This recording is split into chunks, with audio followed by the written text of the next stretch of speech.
Welcome to my guide on how to AFK the Dagannoth Rex.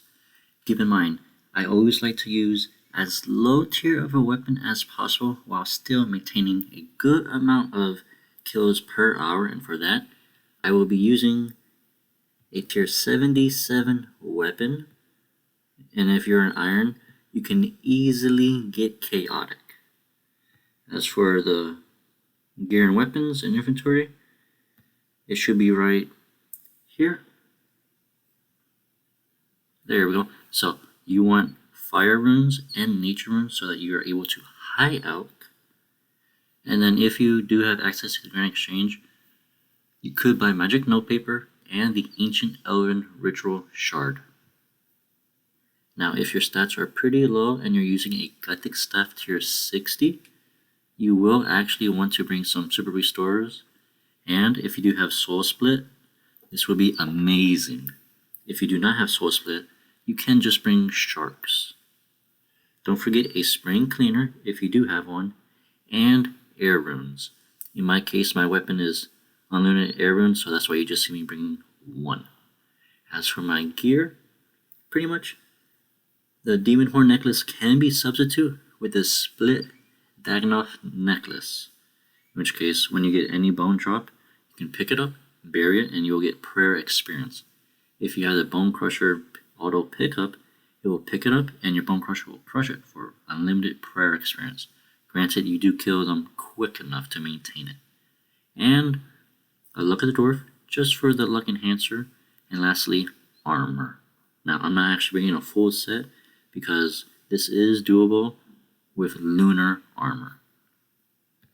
And now, let's get back to the place.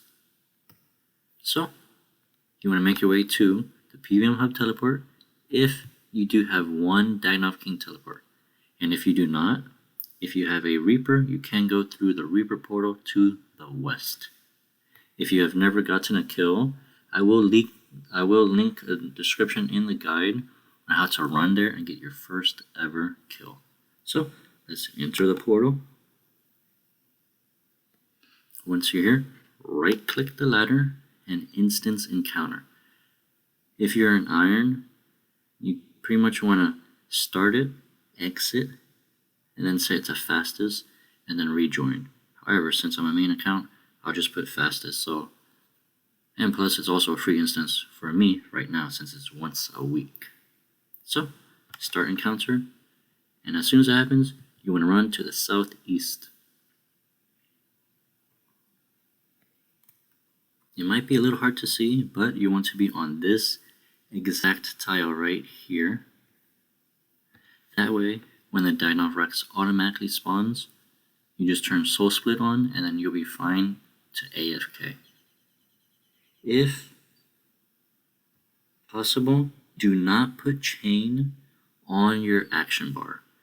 And that is because once he spawns, you could actually snipe yourself and either target Dagannoth Prime or Supreme. So you just have to be very careful with that. And then once you have one kill, I suggest you to enable area looting. And then you can just drag the little loot interface anywhere you want, lock it, and then just like right there, see how Dagannoth Supreme tagged me? If that happens, you just want to climb up,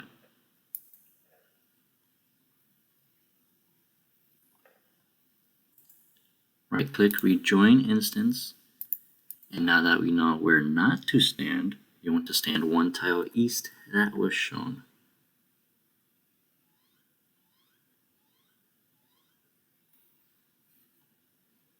And now this is the true safe spot, which for some reason it patched me, so I'll just wait until afterwards that.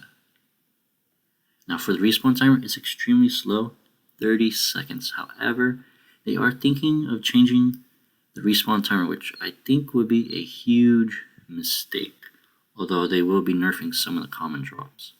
And speaking of drops, if you are lucky enough, you will get a chance to get the Berserker Ring, a Warrior Ring, and a Dragon Hatchet.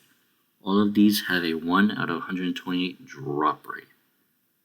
And right now, the Berserker ring is actually going for almost 7 mil. The Warrior ring is only about 400k-ish. And then just the Dragon Hatchet, since, I mean, it's not really too good. It's only 200,000, so that's like the only problem. But your Spring Cleaner and the high alcohols you will be getting from this is fairly good, and you can expect to get one of the 2 rings at least every other hour. Sometimes your Lucky Dwarf can proc, and you could average 1 per hour, since again, you are getting about 50 kills an hour. If you get, let's say, a tier 92 weapon instead of tier 80, instead of 50 kills, you will be getting 58 kills, so just an extra 2 kills an hour. And yeah, that's pretty much about it. I mean, just make sure to bury the Dagannoth bones, or if your Bone Crusher is automatically set to it, it will automatically do that. It's just these bones are kind of expensive, so that's why you do see me have some prayer potions, as the bones are about 12,000 each. So again, if you're doing this for money, it's pretty good. Granted, you will need to supply your own super restores. But with that comes the end of the video. Thank you all so much for watching, and enjoy the rest of your day. Don't forget to like, subscribe, and comment, as it really does help. And if there is enough feedback, I may include a way how to AFK Dagannoth Prime or even Supreme. So with that, thank you so much for watching, and enjoy the rest of your day.